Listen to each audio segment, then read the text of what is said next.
जय हिंद साथियों, very good morning to all of you. मैं आपका दोस्त अनुष्ट बिलास जैन हाजिर हूं आप सबके बीच डेली करंट अफेयर्स की क्लास के साथ। दोस्तों, आज की क्लास में हम 18 जनवरी से related most important current affairs के क्वेश्चंस डिस्कस करेंगे और साथ में उनसे जुड़े हुए स्टैटिक जीके को भी कवर करेंगे। तो आप सभी से निवेदन है कि आप सभी वीडियो को अंत तक बिना स्किप किए पूरा मन लगाकर देखिए और अगर आपको वीडियो पसंद आए तो प्लीज वीडियो को लाइक कीजिए, कमेंट कीजिए और शेयर कीजिए। साथ ही चैनल को सब्सक्राइब कीजिए अगर आप चैनल पर नए हैं और बेल आइकन प्रेस कर लीजिए जिससे हमारी लेटेस्ट नोटिफिकेशन आपको तुरंत मिलती जाए। दोस्तों, आप लोग ज्यादा समय ना लगाते हुए पहले तो वीडियो को शेयर कर दो और फिर मैं ज्यादा समय ना लगाते हुए वीडियो स्टार्ट करता हूं। तो वीडियो को ज्यादा से ज्यादा शेयर कर दीजिए ताकि ज्यादा से ज्यादा लोग लाइव आ सके। अब आपका ज्यादा समय ना लेते हुए देखते हैं आज का पहला प्रश्न। आज का पहला प्रश्न है, भारत और किस देश की नौसेना ने हाल ही में अरब सागर में पासिंग एक्सरसाइज किया है? आपके ऑप्शन है ए रूस, बी चीन, सी नेपाल और डी पाकिस्तान। तो दोस्तों याद रखिए कि भारत और रूस की नौसेना ने हाल ही में अरब सागर में पासिंग एक्सरसाइज किया है। दोस्तों, इस दौरान नौसेना को पहले से भी ज्यादा ताकतवर बनाने वाले स्वदेशी रूप से डिजाइन किए गए guided missile destroyer INS Kochi का भी परीक्षण किया गया। दोस्तों, आईएनएस कोच्चि याद रखना है इसका नाम आपको। इसका उपयोग कहाँ हुआ है? तो पासिंग एक्सरसाइज में जो भारत और रूस के बीच होती है वहां हुआ है आईएनएस कोच्चि का पहली बार। इसको याद क्यों रखना है? क्योंकि यह स्वदेशी रूप से डिजाइन किया गया गाइडेड मिसाइल डिस्ट्रॉयर है और यह पहली बार स्वदेशी रूप से डिजाइन किए गए किसी भी इक्विपमेंट का इस तरह एक्सरसाइज में उपयोग किया गया है। मंत्रालय के मुताबिक भारतीय नौसेना ने अरब सागर में रूसी नौसेना के साथ आईएनएस कोच्चि का अभ्यास किया। यह पहली बार है जब भारतीय नौसेना ने स्वदेशी रूप से डिजाइन किए गए युद्धपोत का परीक्षण किया है। तो दोस्तों, यही वजह है कि आईएनएस कोच्चि खास बन जाता है क्योंकि वह पहली बार है कि स्वदेशी रूप से विकसित किए गए युद्धपोत का परीक्षण किया जब भारतीय नौसेना ने। हमने यहाँ डाला है रूस की तरफ, तो रूस की राजधानी मास्को है जो कि मोस्कवा नदी के तट पर स्थित है। दोस्तों, मोस्कवा नदी से आपको याद रखना है कि भारत की ब्रह्मपुत्र नदी और रूस की मोस्कवा नदी, इन दोनों के नामों से ही भारत और रूस की ब्रह्मोस आपने नाम सुना होगा। अभी हाल ही में फिलीपींस को बेची है भारत ने यह मिसाइल। तो ब्रह्मोस का नाम कहां से आता है? ब्रह्मपुत्र और मोस्कवा नदी, तो आपको याद रखना है। और रूस की राजधानी जो मॉस्को है मोस्कवा नदी के तट पर स्थित है। रूस की मुद्रा रूबल है। दोस्तों, रूस के वर्तमान में राष्ट्रपति व्लादिमीर पुतिन और प्रधानमंत्री दिमित्री मेदवेदेव हैं। देखते हैं दोस्तों आज का अगला प्रश्न। आज का अगला प्रश्न है, फोर्ब्स की सर्वाधिक कमाई करने वाली शीर्ष 10 महिला खिलाड़ियों में वर्ष 2021 में निम्न में से किसे शीर्ष स्थान प्राप्त हुआ है? आपके ऑप्शन है A Venus Williams, B Simone Biles, C PV Sindhu और डी नाओमी ओसाका। तो दोस्तों याद रखिए, फोर्ब्स की सर्वाधिक कमाई करने वाली शीर्ष 10 महिला खिलाड़ियों में वर्ष 2021 में जापान की नाओमी ओसाका को पहला स्थान प्राप्त हुआ है। जापानी टेनिस खिलाड़ी नाओमी ओसाका वर्ष 2021 में दुनिया में सर्वाधिक कमाई करने वाली महिला खिलाड़ियों में शीर्ष पर हैं।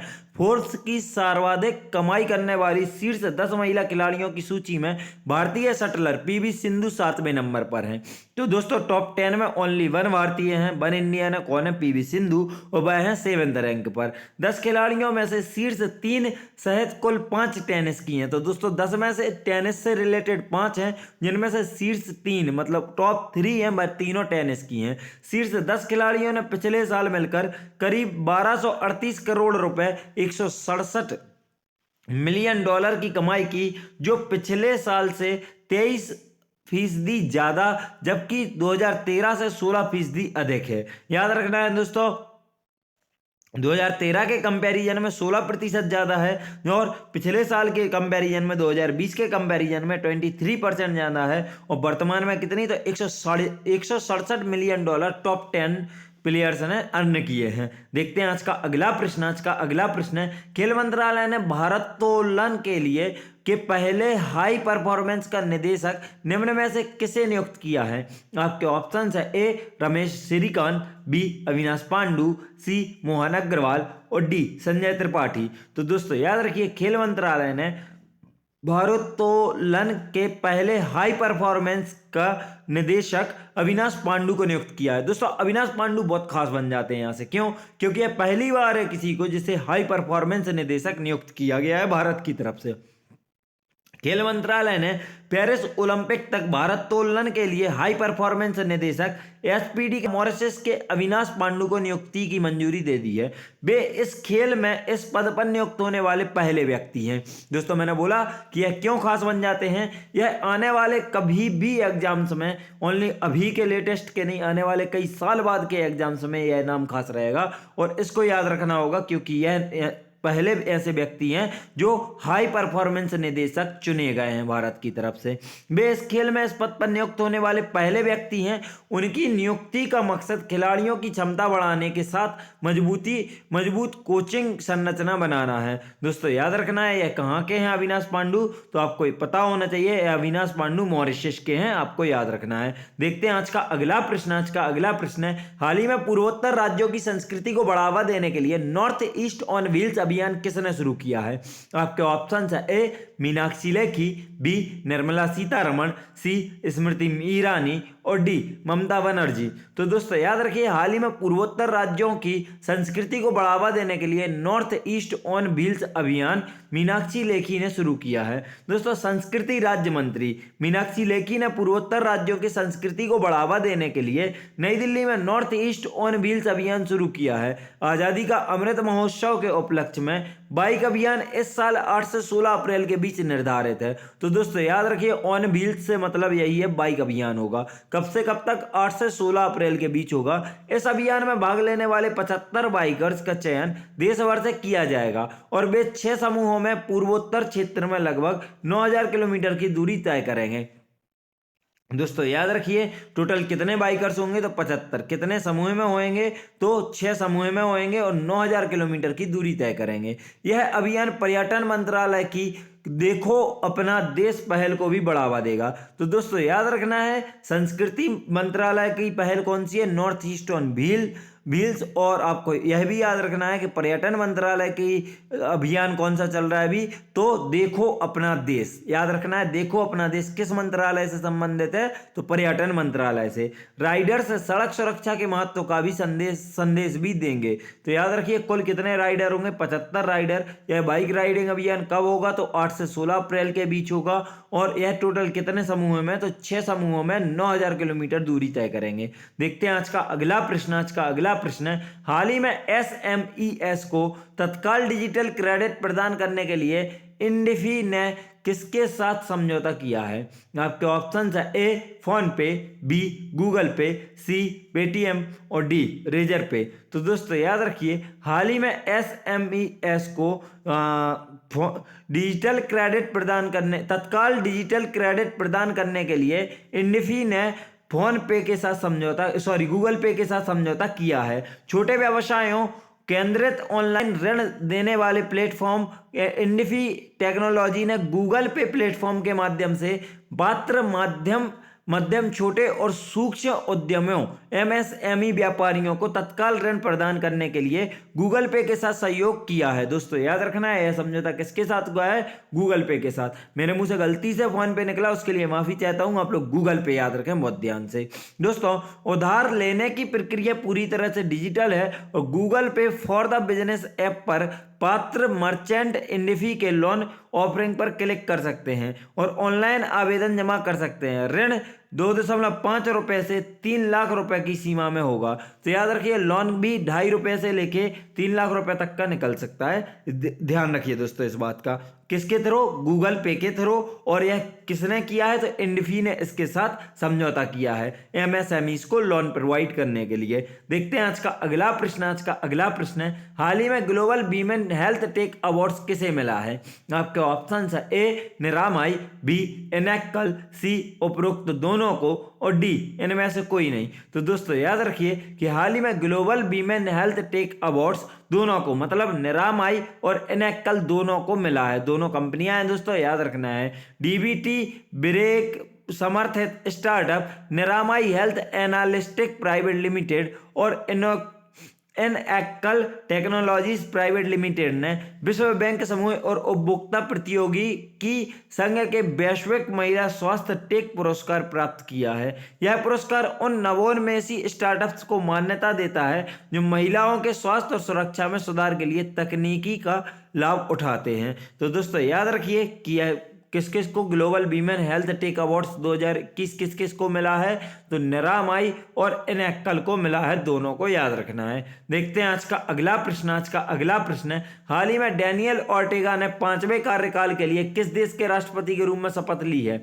आपके ऑप्शन है A America, B Cuba, C Nicaragua और डी नाइजीरिया। तो दोस्तों याद रखिए कि हाल ही में डैनियल ऑर्टेगा ने 5वें कार्यकाल के लिए निकारागुआ के राष्ट्रपति के रूप में शपथ ली है। दोस्तों निकारागुआ के राष्ट्रपति Jose Daniel Ortega Saavedra Sandinistas National Liberation Front FSLN के नेता ने नए राष्ट्रपति पद के लिए शपथ ली। यह निकारागुआ के राष्ट्रपति के रूप में उनका 5वां कार्यकाल है और लगातार चौथा कार्यकाल है। वह जनवरी 2027 तक कार्यकाल में रहेंगे। दोस्तों याद रखिए देश का नाम निकारागुआ, इसके राष्ट्रपति कौन है? तो जोस डैनियल ऑर्टेगा सावेद्रा इसके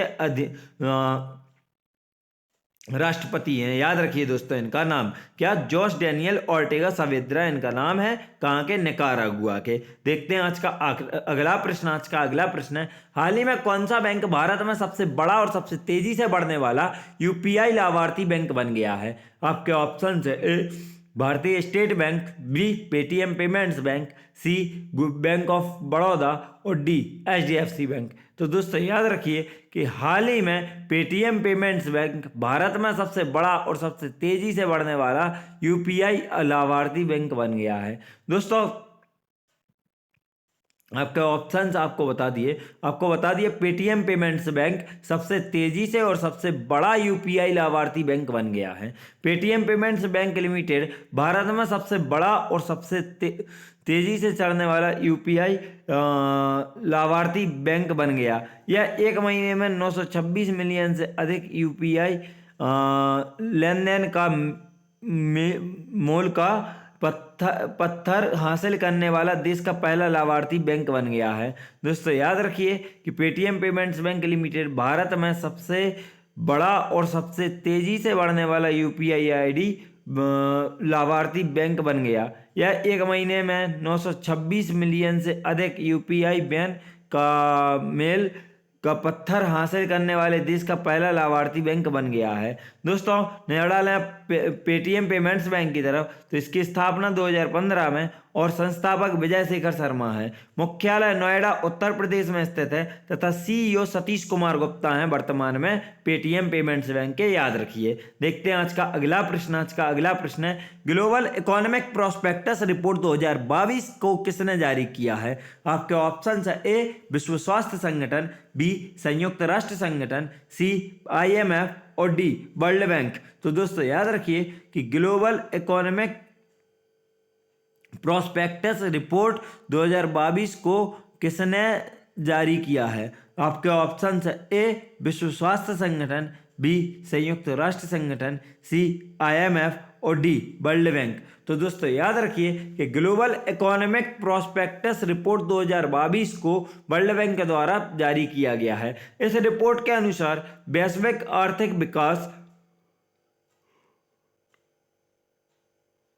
2022 में तेजी से घटकर 4.1% और 2023 में 3.2% हो जाएगा, जो कि 2021 में 5.5% था। नोएडा वर्ल्ड बैंक की तरफ, तो वर्ल्ड बैंक की स्थापना जुलाई 1944 में उतर गई थी और वर्ल्ड बैंक की स्थापना जुलाई 1944 में हो गई थी और मुख्यालय वॉशिंगटन DC में स्थित है। दोस्तों वर्ल्ड बैंक के अध्यक्ष वर्तमान में डेविड मालपास और MD और CFO अंशुल कांत है। याद रखिए दोस्तों वर्ल्ड बैंक के अभी अध्यक्ष कौन है? डेविड मालपास और MD और CEO अंशुल कांत है। मुख्यालय वॉशिंगटन DC में स्थित है और स्थापना जुलाई 1944 में हुई थी। देखते हैं आज का अगला प्रश्न। आज का अगला प्रश्न है, अडानी ग्रुप ने स्टील कारोबार में एंट्री करने के लिए किस देश की सबसे बड़ी स्टील कंपनी पास्को के साथ समझौता किया है?